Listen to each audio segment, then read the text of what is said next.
As we worked on the various 100 Years at Central project, we've heard from so many about the impact of this church on their lives. Some people commented on their affection for the buildings, the West Chapel, the 1957 sanctuary, or the Sunshine Building. We've heard stories about the wonderful pastors who've guided this congregation, names such as Riggs, Wanamaker, Zimmerman, and certainly Pastor Jim.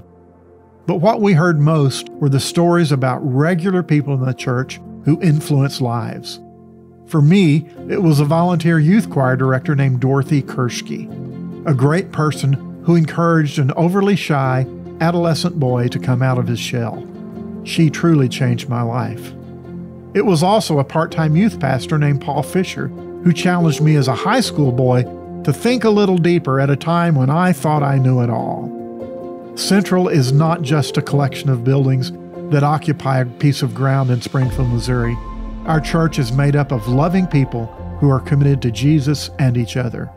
We now live at a time when church is either marginalized or treated as some sort of cute option to occasionally sprinkle into our regular lives. But if history were to tell us anything, it would be that what happens at church changes our lives and ultimately the lives of our families. Children still need spiritual training. They need friendships with other church kids, and they need the influence of children's workers in their lives. Youth need Christian friends, and they especially need the kind of godly mentors who lead our youth tribes. But growth is not just a goal for our children. Spiritual growth changes each of us in so many ways. It affects how we treat others. It affects how we relate to our children, and it revolutionizes our marriages. The chaos of our culture would like to isolate us, to leave us alone in a time when we are most in need of each other. But this is not the season to be isolated. He calls us to grow together.